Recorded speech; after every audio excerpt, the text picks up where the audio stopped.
2024 को लेकर भाजपा का 25 सीट जीतने का दावा भाजपा के लिए सरदर्द बना हुआ है। इसके पीछे दो कारण हैं। एक तो 84 विधानसभा के विधायक राजकुमार रौत जो डूंगरपुर बांसवाड़ा लोकसभा सीट से चुनाव लड़ रहे हैं, वहीं बाड़मेर के शिव विधानसभा सीट से निर्दलीय विधायक रविंद्र सिंह भाटी जो अब लोकसभा चुनाव लड़ सकते हैं। दोनों ही युवा चेहरे हैं और दोनों ही विधानसभा में भारी बहुमत से जीते हैं। नमस्कार, मैं हूं जितेंद्र सिंह चौहान और आप देख रहे हैं सियासी हलचल सागवाड़ा लाइव न्यूज पर। राजस्थान के बाड़मेर लोकसभा सीट से शिव विधानसभा के निर्दलीय विधायक रविंद्र सिंह भाटी के लोकसभा चुनाव लड़ने की चर्चाएं सुर्खियों में है।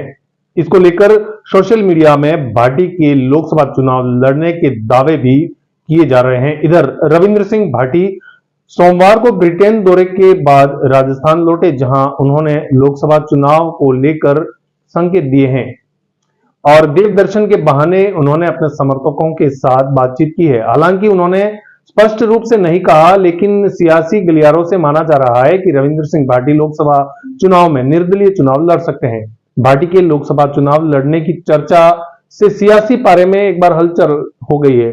इधर राजकुमार रौत के चुनाव मैदान में उतर जाने के बाद वागड़ में भी डूंगरपुर बांसवाड़ा लोकसभा सीट को लेकर सियासी पारा वैसे भी गरमाया हुआ है। वहीं सियासत में माना जा रहा है कि भाटी बीजेपी पर दबाव बनाने के उद्देश्य से लोकसभा चुनाव लड़ने का मन बना रहे हैं।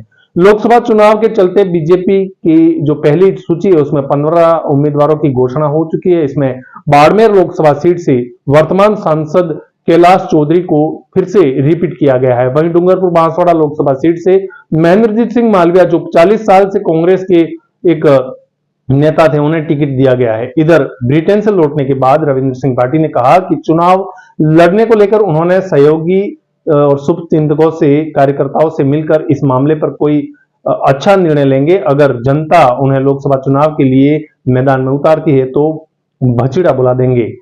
इससे पहले रविंद्र सिंह भाटी बीजेपी से हाथ मिलाने के लिए आगे आए थे, लेकिन बीजेपी ने उन्हें कोई तवज्जो नहीं दिया और अब इसके बाद फिर से उनके लोकसभा चुनाव लड़ने के बयान तेज हो गए हैं। विधानसभा चुनाव जीतने के बाद से ही रविंद्र सिंह भाटी के लोकसभा चुनाव लड़ने के लेकर काफी चर्चाएं तेज हो रही हैं। उनके समर्थकों ने इसको लेकर कई बार दावे भी किए हैं।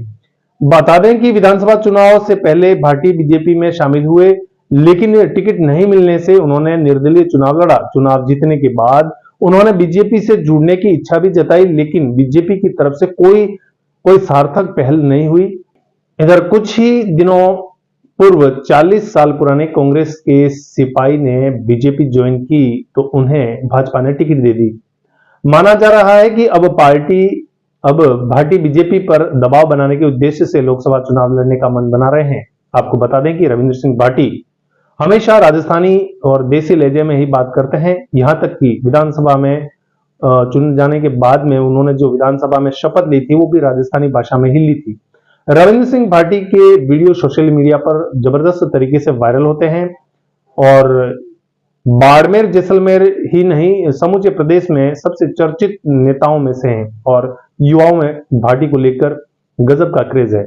शनिवार देर शाम से सोशल मीडिया पर वायरल हो रहे रविंद्र सिंह भाटी के बाड़मेर जैसलमेर लोकसभा सीट से चुनाव लड़ने की चर्चा से राजनीतिक गलियारों में हलचल पैदा हो गई है। इधर डूंगरपुर बांसवाड़ा लोकसभा सीट से बीजेपी के राजकुमार रौत के चुनाव लड़ने के पार्टी के फैसले के बाद वागड़ का जो सियासी पारा भी गरमाया हुआ है। अब ऐसे में कुछ ही दिनों पूर्व कांग्रेस से भाजपा में आए महेंद्रजीत सिंह मालविया की साख भी दांव पर लगी हुई है।